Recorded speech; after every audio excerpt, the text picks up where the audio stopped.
Frankie. Say hi, Joey only. Can you do that? Can you do the siren? Tornado siren. Hi, Joey only. Say hi, Joey only. Hi, Joey only. I'm Frankie Dog. You're listening to Comedeorological Weather Report every Thursday night at 7 p.m. Pacific, 11 p.m. Atlantic. I got a lot of fans in British Columbia, including Wells, British Columbia, with Brendan Helk from Brooks, Alberta, Joel Silver of Churchill, Manitoba, and Amy Chikoki Bailey, Victoria, British Columbia, Hank from Saskatchewan, and I got fans in the States and things like this. Joey only used to work for Vancouver Giants Western Hockey League team. He's a big fan of Prince George Cougars. I got a lot of fans in British Columbia. I got so many fans there now. I got fans over in Germany as well. Well, whether it's hot, whether it's cold, whether it's hot, Frankie's got the weather we got. Wait a minute. Well, whether it's cold, whether it's hot, Frankie's got the weather, whether or not. There it is. Hello, listeners. This is the Comedeorological Report, your show about how much the weather sucks in Canada, sucks everywhere, sucks, just plain everything sucks. Okay, that's right. The Comedeorological Report, comedy plus meteorology. Comedeorology. It's the science that I created, and by I mean myself, Joey Only, the Caribou Weather Dude here. You may be watching the live stream here at Caribou Weather Dude YouTube channel, or maybe you are watching us on Rogers Television, or maybe you're listening to us on C4 88.7 FM, Prince George, CKUW 95.9 in Winnipeg, and CFPX 92.5 in Kamloops. We are here with the whole panel to talk about all the big stories and weather in the world and beyond.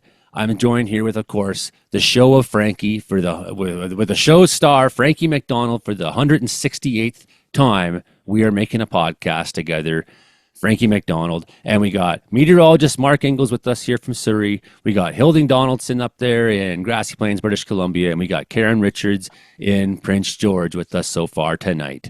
Okay, Frankie, are you ready to go, buddy? How you doing so far? Yes, I'm ready to go. Then he got Hurricane Raphael just struck Cuba, brought a lot of rain, high winds. Then he got some more rain in forecast in Kansas and all those places. Got a big snowstorm in New Mexico, parts of New Mexico and Colorado and all those places. Then he got a really warm there in Minnesota and all those places, and Missouri and Kentucky and Tennessee this Sunday coming up. Then he got some rain showers hitting. They got some rain hitting for Nova Scotia on Remembrance Day, and so's Vancouver, British Columbia. Heavy rain going other places too. What places? And lots of rain Frankie? going on in Nova Scotia, Newfoundland, New Brunswick, PEI, and all across North America. Lots of rain in Vancouver, Seattle, Portland, and all those places. It's really cold front going through North America again. There's supposed to be a huge storm later on next week all across Ontario, Quebec, Nova Scotia, New Brunswick, PEI, Newfoundland, Maine, New Hampshire, Massachusetts, Vermont, New Hampshire, Connecticut, Rhode Island, New York, New Jersey, Pennsylvania, all the way down the entire eastern seaboard of the United States. Late next week. Sarah is the next named storm. Yeah, are you forecasting doom, Frankie? And then both east and west coast, and lots of warm air, cold air fighting each other all across North America and Central America. And weather in Central America this week is lots of rain and thunderstorms going on in Panama. Guatemala's gradually getting into the dry season, so is Costa Rica, El Salvador, and all those places. Still lots of rain and thunderstorms going on in Honduras and all those places right now. And down South America, lots of rain thunderstorms in Panama right now. Lots of rain thunderstorms going on in Colombia, parts of Venezuela, Ecuador, Bolivia, and parts of Peru. And lots of thunderstorms and rain going on in southern Brazil right now because Amazon rainforest is dry and thunderstorms fighting each other. Northern Chile is really, really, really, really dry. And southern Chile is lots of rain in coast areas and snow up in the mountains in southern Chile.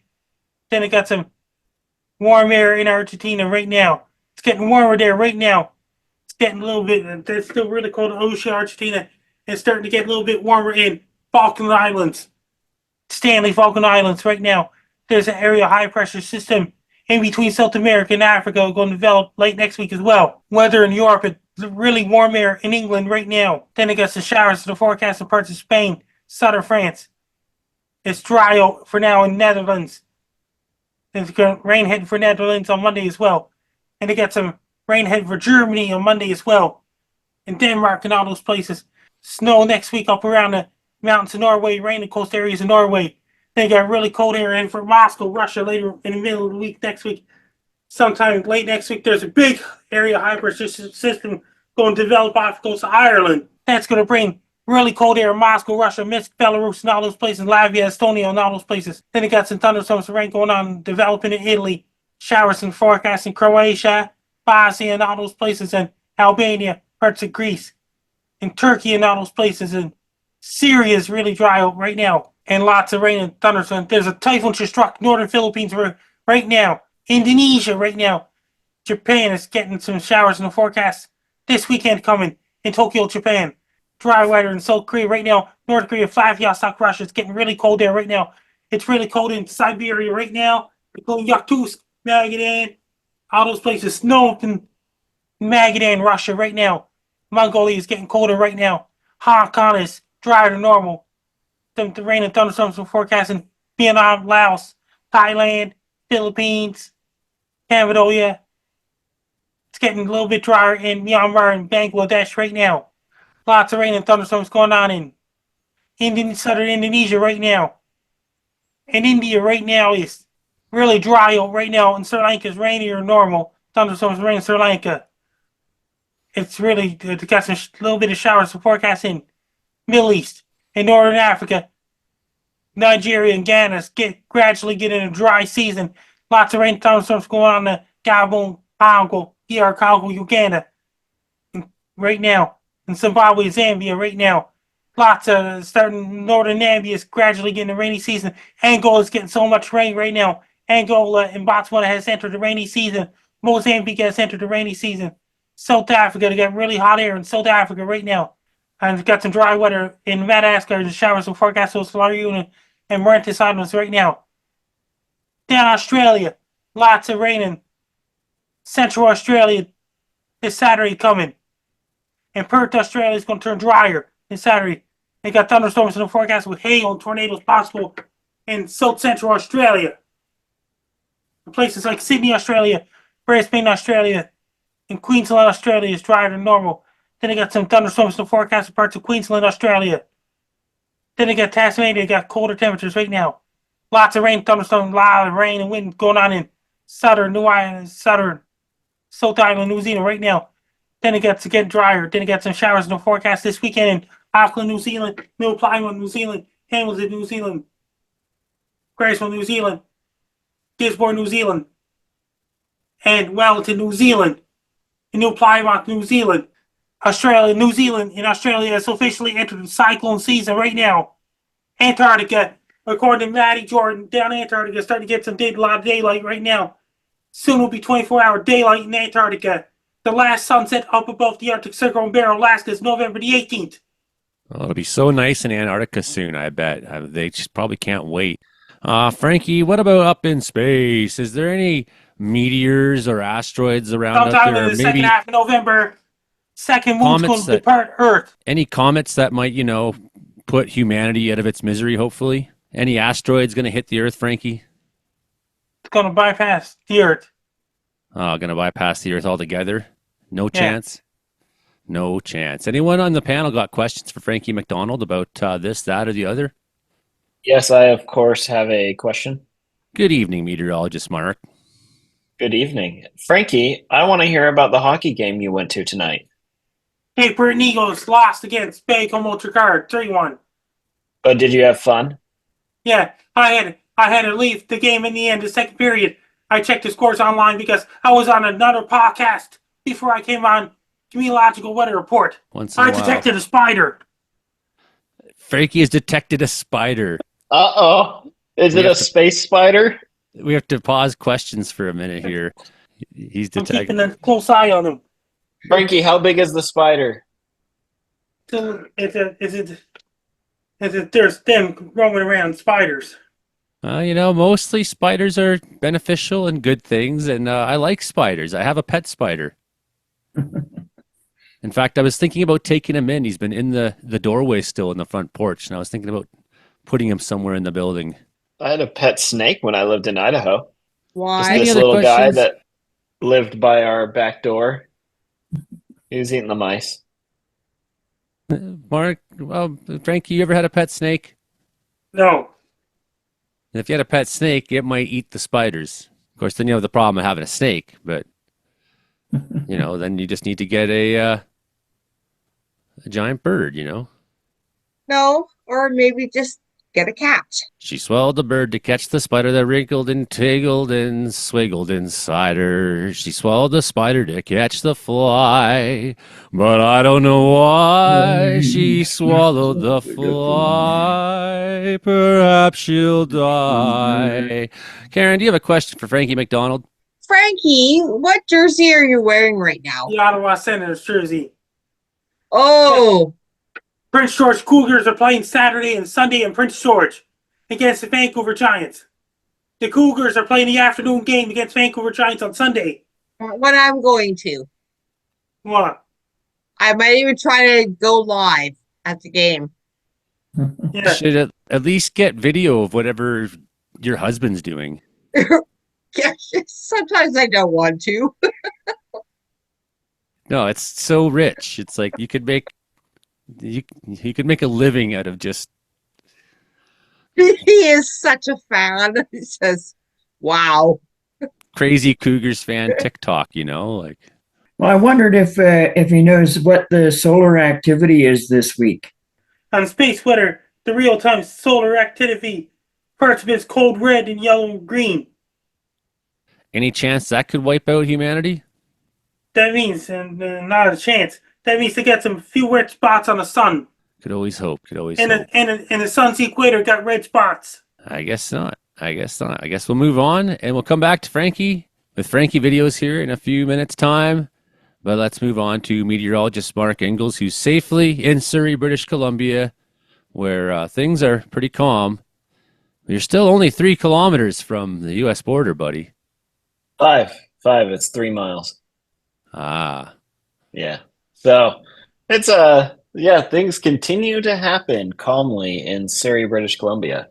We did have quite the windstorm on Monday. My power was knocked out for 6 hours.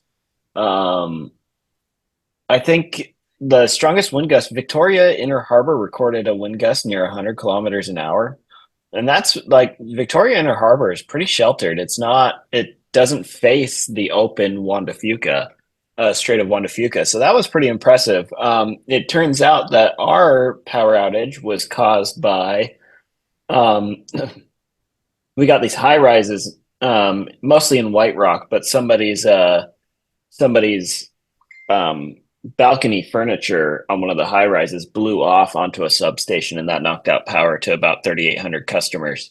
We were one of those customers. And have you guys ever been in a parking garage when the power is out, an underground parking garage when the power is out? Like, that's some real post-apocalyptic vibes going on right there.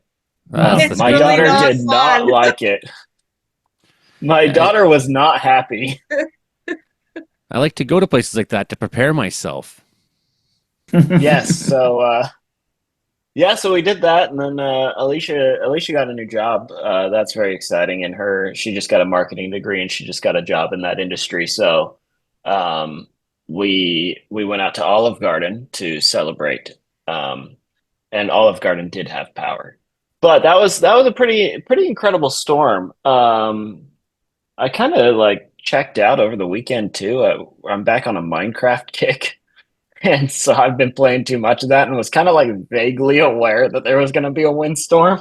But then I'm up at I'm up at 4 a.m. doing the weather for at work. And then the power just goes out at 6 something. And I'm like, all right, whatever. And then my coworker messages me and he's like, well, the servers in the office went down, so there's no reason for you to go there. My coworker's in Calgary. So that was pretty fun. Yeah, so power was out for 6 hours. We had a break midweek. We're currently in the break. In fact, it was pretty sunny this morning here, which sucks. Everyone knows that I love the rain. And the rain is coming back. Heavy rain falling up in northern British Columbia tonight and warmer temperatures. We've got an atmospheric river going on up there. So there's a flood warning out for Terrace and Prince Rupert and some other towns that I can't pronounce and won't try to. But they're looking at probably storm totals around 140 millimeters. I mean, this is the time of year when this happens, right? But we've been having a pretty active storm season this fall. Part of that is because the El Nino Southern Oscillation has not switched to La Nina yet. Washington, Oregon, and British Columbia typically get more fall storms when it's called El Nino Southern Oscillation. When ocean temperatures are above average, it's El Nino. This is the Pacific near the equator. When it's below average, it's La Nina. But right now we're in neutral conditions. We are slowly going towards La Nina, but it's taking longer than was expected. And being in neutral conditions is what is most favorable for these fall windstorms in this part of the world. So we've had a very active storm season, and it's going to continue. We had this break midweek, like I said, down here in the lower mainland. The storm that is impacting northern BC will slowly slide down the coast over the next couple of days and reach the lower mainland on Saturday. And then behind that, we got this huge Gulf of Alaska low coming in. We're going to have a strong cold front sweep through British Columbia on Sunday, a little bit into Monday for like the southeast interior. And then we got the post-frontal showers after that. It's going to stick around until like Tuesday. I wouldn't be shocked if somewhere in BC, Washington, or Oregon, we see another small tornado. We had that small tornado on the Sunshine Coast there on Monday during the same storm that I lost my power during. And I advocate that it's not that surprising, and you might have some opinions as to why. Well, no, it's not that surprising. These types of tornadoes, we're not talking about like, supercell fat wedges that you see out on the prairies or on the U.S. plains. We're talking about these tornadoes are typically land spouts. They form in the same way as water spouts, which is in the development of a storm, like a good sized storm for this part of the world. They spin up for a few minutes. Might knock a few trees down, blow a trampoline around if it goes into a suburban neighborhood. It and could they can launch someone's lawn chair onto a hydro substation and knock out 3,800 people's power. Yeah, right, exactly. So like they do cause damage, but like they're not going to obliterate entire neighborhoods. These are very common in the Northwest, and before social media, especially, they were vastly underreported. They still are pretty underreported. Like a lot of these happen on the Olympic Peninsula of Washington. And there's not very many people out there. A lot of these happen on Vancouver Island and on the central coast of BC. I'm certain that these happen all over the place, especially near and west of both the Coast Range and the Cascades. I know that there's some in the interior too, but like if you look at a map of the United States, but the and you amount look of at all the actual tornado eyes that are on reports, these places at any given time are very, right, very, exactly. very, very few, if any, at all, for hundreds of kilometers. Right. So you look at a map of the US and look at all the tornado reports since 1950, and you'll notice that there's a lot more tornado reports where there are more people, and there's something too, in northern Nevada, there aren't very many tornadoes in general, but also in northern Nevada, there aren't very many people.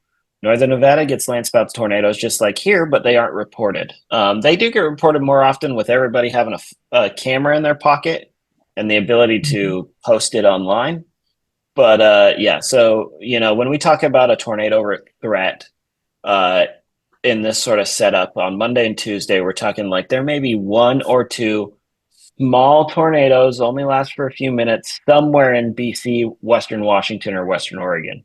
Like we're not talking about a huge tornado outbreak. It's just this is a weather show, and we're going to talk about interesting weather. The storm. Well, and this is something that with these Pacific frontal storms, like we were saying, it's more common than people realize. And just because one's been caught this week, we have it to talk about.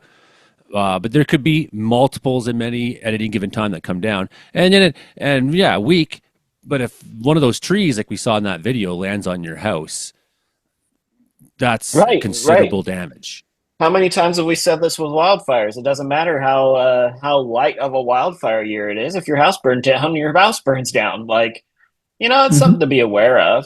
You be smart, make good what can you do? You choices. can't move your house, and you can't. Right. But maybe you could look at the trees in your property and think about these things too. Well, and you can be prepared in advance. If you have a tree that's looking like it's going to come down sometime in the next windstorm, it doesn't have to be a tornado to take down. We were just talking about 100-kilometer-an-hour wind gusts in the Victoria Inner Harbor. Like that's going to knock down trees. And it blew a lawn chair off of a yacht Off there, of and a it landed in high-rise. Surrey on a hydro substation. Yeah. Doom, chaos, madness, dogs and cats playing with each other, mass hysteria. Yes, exactly. The storm track's gonna probably continue like to be pretty active for at least the next 2 weeks, probably longer. It looks like we're gonna get another good regional windstorm in on Wednesday, and beyond that, there's not like a strong signal for specific days, but it looks like it'll be pretty active still. And all of these storms, we don't have any representation from the prairies. All of these storms are gonna cross over, add like 1 or 2 days and it crosses over the Rockies, becomes an Alberta Clipper, and does all sorts of stuff over there. We'll come back to you, Mark. Hilding Donaldson, what's been your experience up there in Grassy Plains, out South Burns Lake, there, Francois Lake? Well, it's kind of interesting. I mean, we had too warm a weather for the snow to stay, but we had like a couple centimeters of snow a day all week. And then Wednesday morning, it all of a sudden it went from 0 to 10 degrees in a half hour's time. And then I saw a peak of 20 degrees on Wednesday. It was amazing. And at about 1 o'clock, our power went out. So I had to do some business in town. So I went down, and they couldn't even run the standby generator at the ferry landing at South Bank. Like everything on the south side was down. And so I get into town, and some businesses are open and some are closed, and it seems the power's on, but nobody's computers are working. And I talked to the guy at the Chevron station, and he says, "Well, yeah, there's at 10 o'clock Wednesday morning, there was some kind of a big explosion. The whole town heard it. And then everybody's computers started going offline. There was a big power spike, and people's breaker boxes were tripping and stuff." And then he said things started coming back online. People started getting power, but they couldn't get internet. And BC Hydro wouldn't say what happened. It was funny. Like then I was on my way home on the ferry, and the neighbor had it posted on social media that the picture of everything south of Burns Lake in a great big triangle that covered the south side was without power, and nobody knew why. And BC Hydro said they're working on it. And then at 8 o'clock last night, it came back on. And then this morning, 2-3 times, it's just flickered off and on. So I'm not sure what happened. That's why I was wondering if there happened to be solar activity, if this is a ripple effect from a solar flare or something. But probably somebody drove into a transformer. You know what I mean? I think there has been some solar activity, although I believe what happened there in your case was somewhere, possibly Surrey, a lawn chair was launched in the wind and landed at your substation there in near Burns Lake, and well, that was it. Well, it reminded me of the last time I heard something similar to this was when we were having there was a big meeting going on in Vanderhoof, and I was there, and all of a sudden the lights just started surging up and down.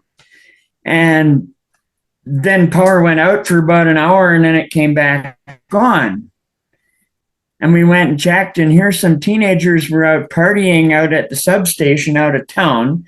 And one of them cut a hole in the fence and walked in and was doing a light show with his hands on the side of a big transformer. And doing like a Jacob's ladder effect off the side of the transformer and getting this big light show, and the other teenagers are all wowing him and see how big a sparks he could make. And then he got too close, and the voltage actually pulled him in, and he fell right against the transformer, and the transformer blew up. And so the whole town was watching their power surge while this guy was there playing with the transformer until he fell into the transformer, and he had 4th-degree burns on his intestines. He died of it. Like, wow, those teenagers and trolls, Frankie. Like young teenagers and trolls out there. There's a lot of them out there. Yeah. I got many news for you. Hydro-Quebec fixed the wires near Base Guy's house. Base Guy shows come back in the air real soon.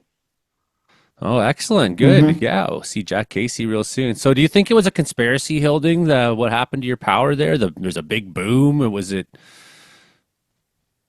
I doom and just don't know. No, chaos? Hydro won't tell us what happened, but apparently something blew a transformer somewhere. Sounds mighty All I can figure. suspicious. Mark has comments about solar flares. Hmm. I don't think that it would be a solar flare related thing. There has been solar activity in the last week, but it hasn't really been anything special. And also, what really did Hydro Quebec in 1989 was they have these really long distance power lines, Hmm. and that was a very active storm. More active. That's the most active storm. Like there hasn't been a more active storm since then yet. And it was the length of the power lines that they have from those dams up in like in Labrador and northern Quebec, carrying it Right. down to those cities. So we're talking power lines that are several hundred kilometers long. So um, I think if the solar flares were going to be causing localized issues like that, we would not be having this show right now. Yeah, that's what I imagined too. It was Yeah. just like I've seen some guys suggest that that kind of stuff could come from solar flares, and I'm like, well, let's just throw that name out there and see what people think. Yeah, those long distance lines that carry the power from like the I forget the name of the dam, but the big dam north of Prince George, that would WC those long Bennett Dam, distance, yeah. yeah, those lines would I think be susceptible during a major Hmm. solar flare event. But that would be a very, probably BC wide event rather than a localized issue. Hmm. Yeah. Shelley wants to know, Hilding, there is pictures of steers standing chest deep in snow. How will they make out? Well, usually we try to make sure that that if there's chest deep snow, that the steers are all in a pen where they trample it down.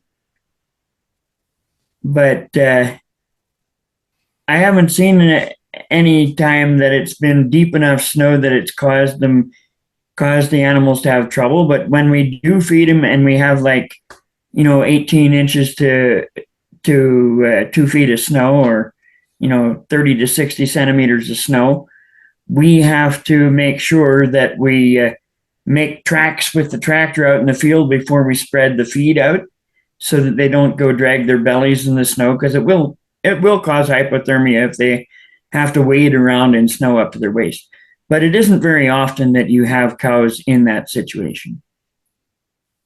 There you go. Some cow expertise from Hilding Donaldson up Grassy Plains.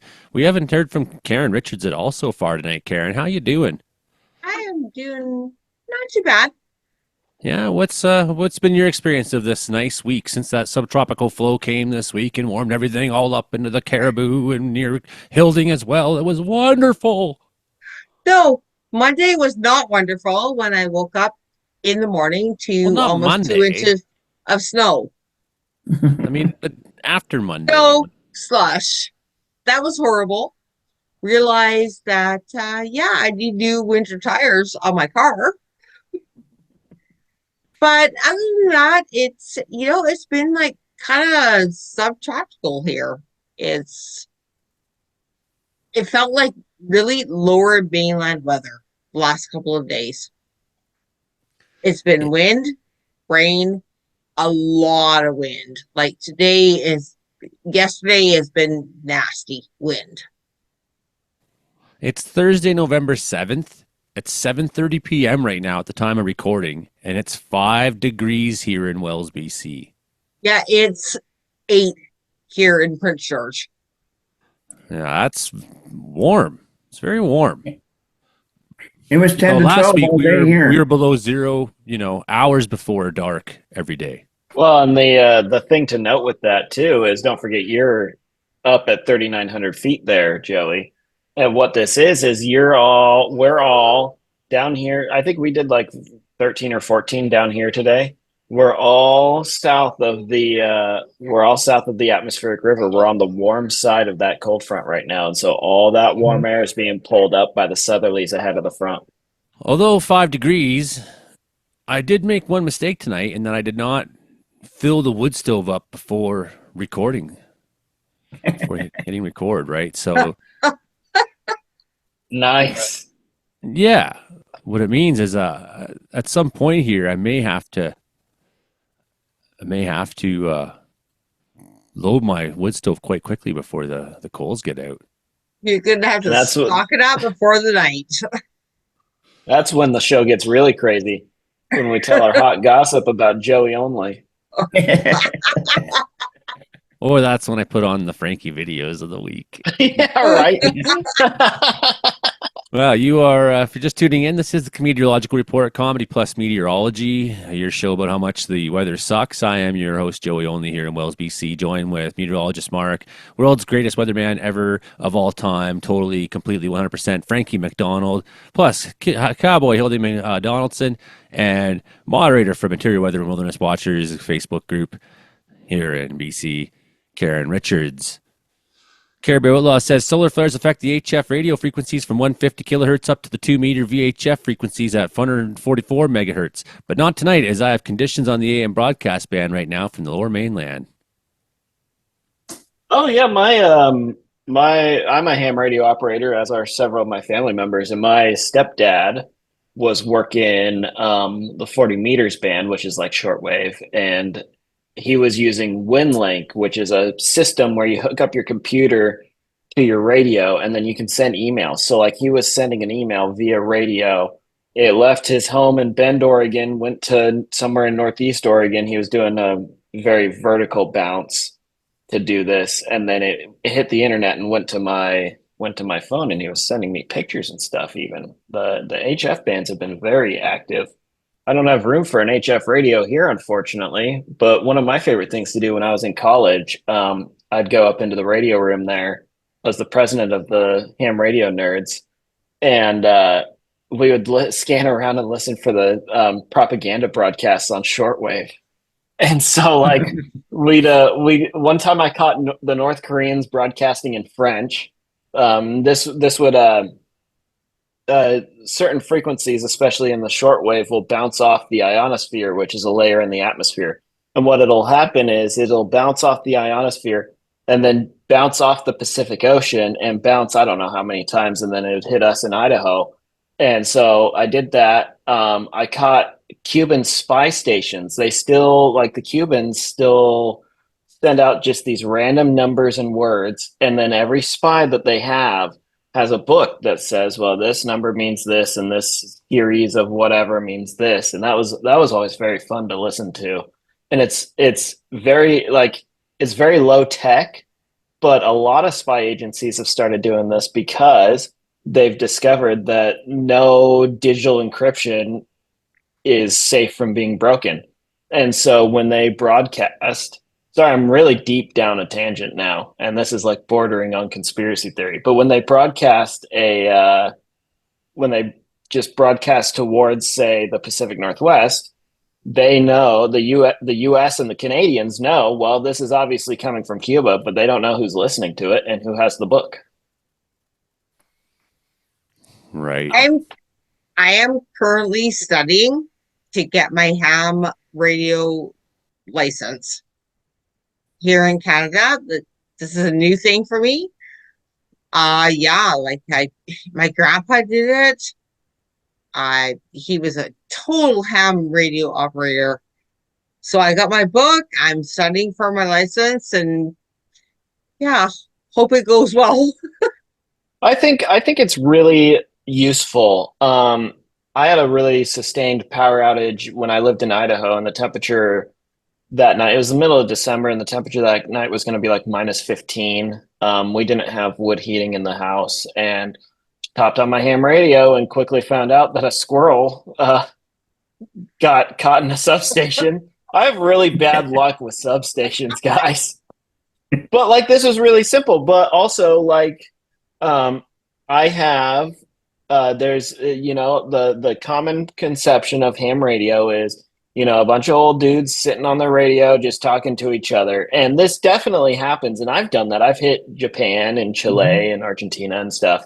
Yeah. But there's also like you can send text messages or like the emails and sending pictures that my stepdad did earlier this week. It looks like Joey has something. Looks like we got us a convoy. You can say that What on do there, you too. have? I got to fill my wood stove. But No, but very that's what you interesting- say on the radio. Very interesting ham radio conversation. Yes, very interesting stuff. I'm enjoying this. We Taking my mind off of the inescapable horrors of humanity.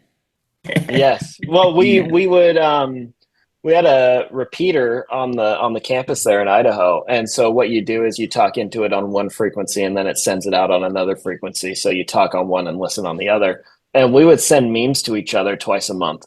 We'd hook up our radios to our computers, and we'd just send dank memes for an hour. All of us, we all took turns, and it was just great. You can do like position tracking with ham radio. I've got a buddy who extends the distance that his drone can go using ham radio. The 2.4 gigahertz Wi-Fi band is, at least in the US, it probably is in Canada too, is a ham radio band. And so there's in the Puget Sound region in Washington, there's a group of people who have put up these internet connected nodes.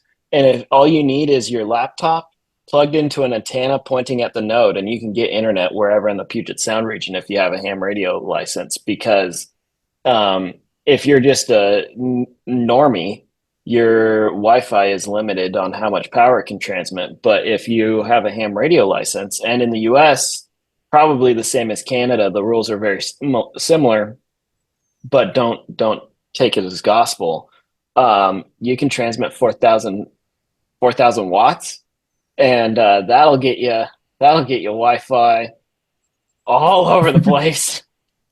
I remember back in the day with my grandfather, he was living in a place in Burnaby. So Burnaby, of course, Mark, you might kind of know now, is like really, really populated.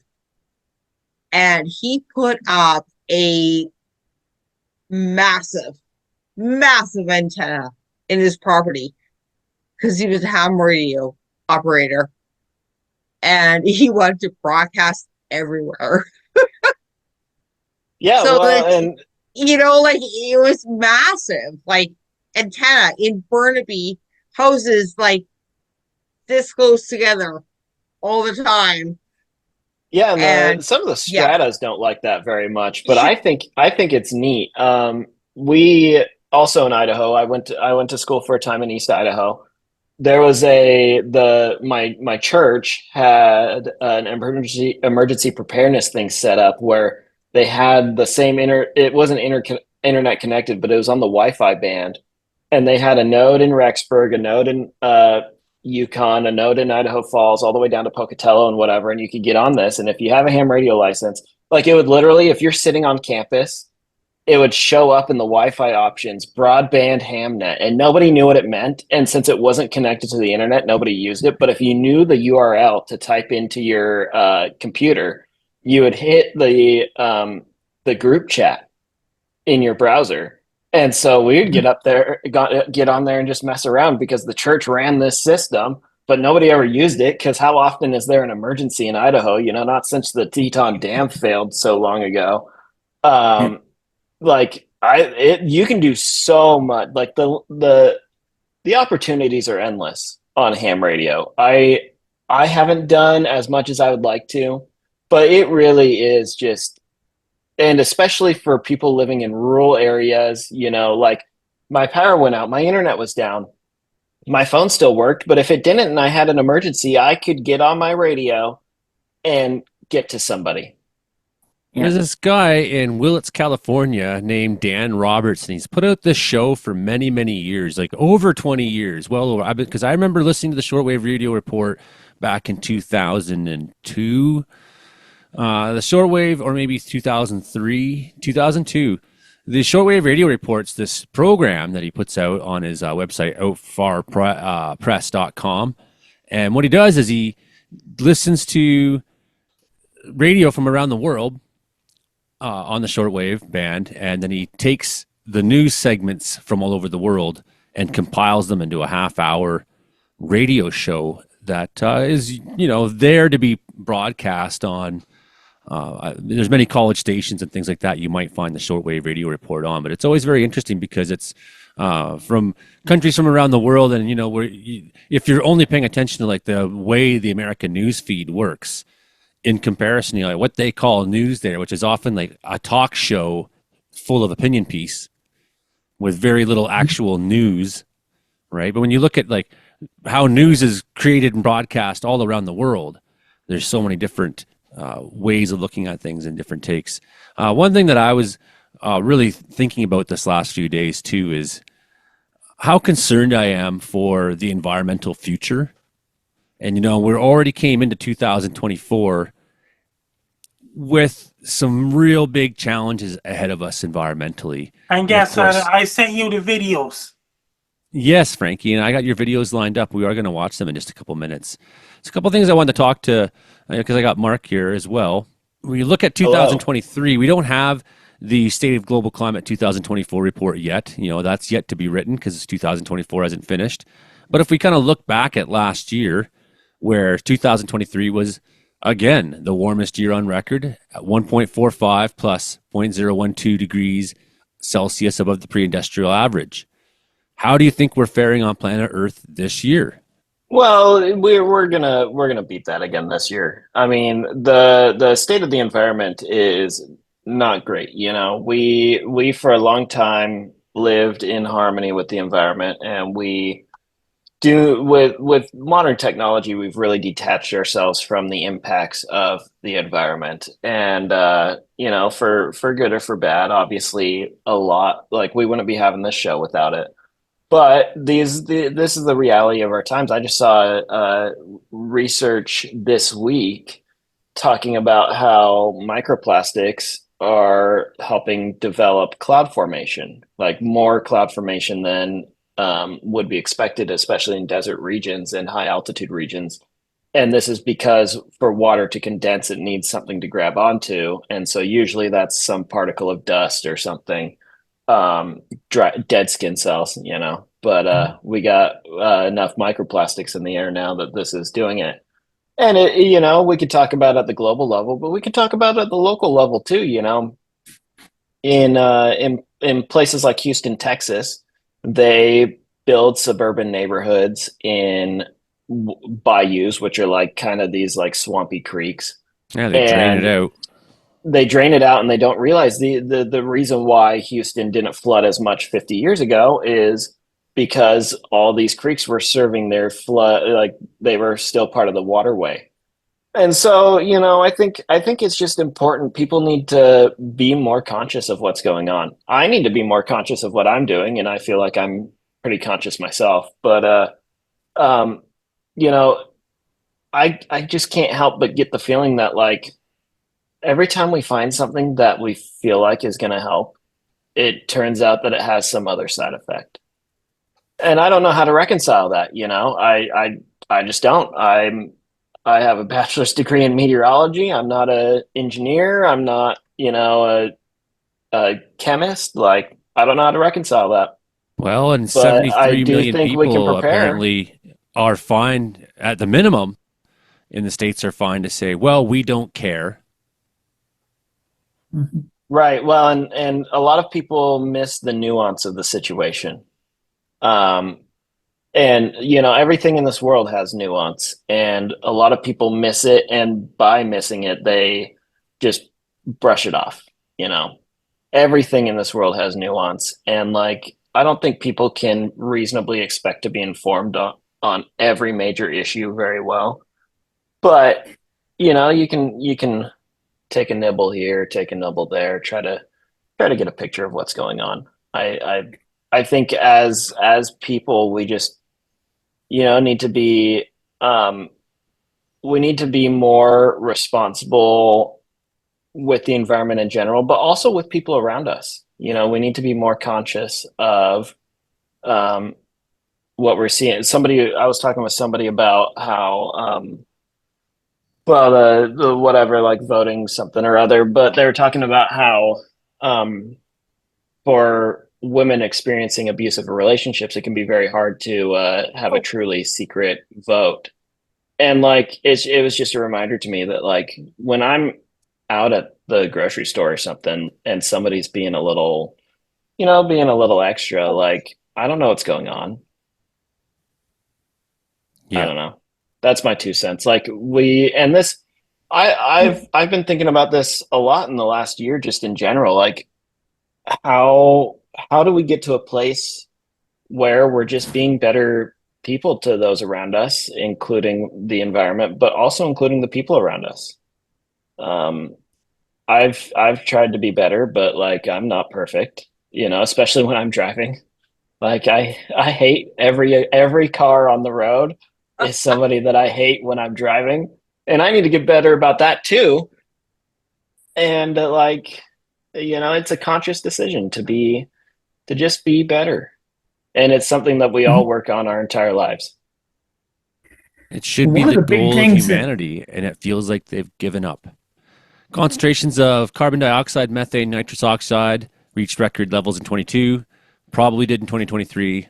No reason to think they won't again in 2024. So we're up over 420 parts per million for carbon in the atmosphere. Ocean heat content in 2023 reached its highest level in the 65-year observational record. I'm sure we smashed through that this year. Global sea level we rise. may not have smashed through that this year, actually. That one we're pretty steady, so we'll be close. We were so far above the years previous. We were so far above in 2023, and this year we're about where we were in 2023. So we are still very far above even what we'd seen in 2022. But I don't know that we'll beat out 2023 for ocean heat content. Sea level rise reached record high. Antarctic sea ice extent reached an absolute low in February of 2023. Antarctic, I should say. The annual maximum extent of 1 million kilometers squared, below the previous record low maximum. Preliminary data. Largest loss of ice on record from 1950 to 2023. Glaciers in Switzerland lost 10% of the remaining volume in the past 2 years. Extreme weather continued to lead to severe socioeconomic impacts, says United Nations. World Meteorological Organization. Extreme heat affected many parts of the world. Wildfires in Canada, Europe, Hawaii led to loss of life, destruction of home, large-scale air pollution, flooding associated with extreme rainfall, Mediterranean. Cyclone Daniel affected Greece, Bulgaria, Turkey, Libya, particularly heavy loss of life in Libya. Food security, population displacement, and impacts on vulnerable populations continue to be of mounting concern in 2023, with weather and climate hazards exacerbating the situation in many parts of the world. And we can add to that the threat of war on top of, the poverty situation, climate situation. We're in a bad place for humanity right now. Well, and like in everything, it's always the poor that take the brunt of it. I grew up poor. And is it time for Frankie videos? I think it's time for Frankie videos. Hey everybody, how you doing? I'm doing good so far. How was your day? Here's the food court at Mayflower Mall. Here's the food court. I'm showing everyone a food court from Franktown. Here we go. Hey everybody, here's my November 2024 update for my world tour.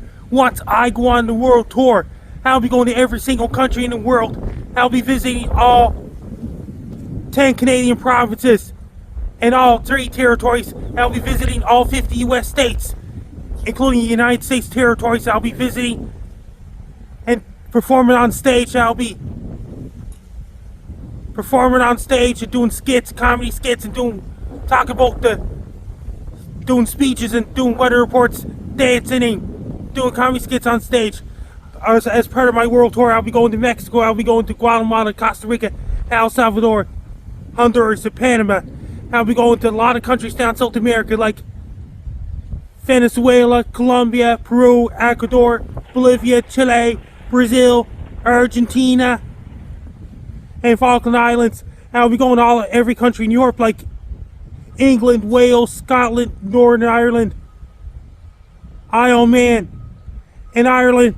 And I'll be visiting a lot of countries in Europe, like France, Spain, Portugal, Germany, Poland, Belarus, Russia. I'll be visiting Portugal. I'll be visiting Bosnia, Croatia, Albania, Greece, Turkey, Romania, Bulgaria, Serbia, Latvia, Estonia, Norway, Finland, Sweden, Denmark, Netherlands, Belgium, Switzerland, and all those countries as well. I'll be visiting Indonesia, Philippines, Cambodia, Singapore, Malaysia. I'll be visiting Japan, South Korea. I'll be visiting Papua New Guinea as well. I'll be visiting all those countries. As part of my world tour, I'll be going to a lot of countries around the world performing on stage. It will not be a vacation, it'll be for work for me.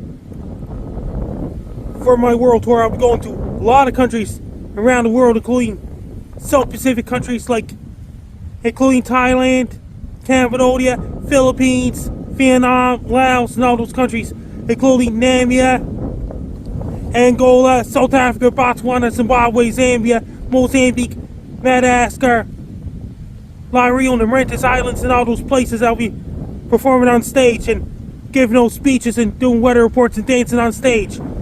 In both indoor venues and outdoor venues in every country in the world. I'll also be visiting Australia, New Zealand, and Vanuatu, New Caledonia, and Fiji Islands, and all those places, and British South Pacific tropical islands, and things like this. On the world tour, I'll need an agent, I'll need a manager, I'll need an accountant, I'll need a pilot, I'll need a logistics, I'll need a sound crew, I'll need an engineer, I'll need a lot of people. For my world tour, I'll be going to every country on the planet. I'll need so many people. I need security and things like this. Then I'll be traveling to every single country in the world. I'll be going to so many countries non-stop. Will not be once. It'll be never-ending world tour. They'll be visiting those countries multiple times. It's going to be a never-ending world tour for me. I'll need catering. I'll need a lot of people as well. I'll be traveling to every country on the planet. For my world tour, I'll be giving out speeches, dancing on stage, doing comedy skits on stage. I'll be going to every country on the planet.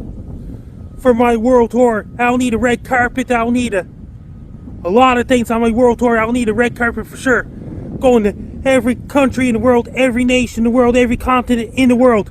For my world tour, I'll be visiting to every single country ever on the face of the planet Earth. Plus, I'll be going up to space one of these days. On my world tour, I'll be going to so many countries. I'll need a pilot. I'll need a lot of crew members and mechanics and things like this.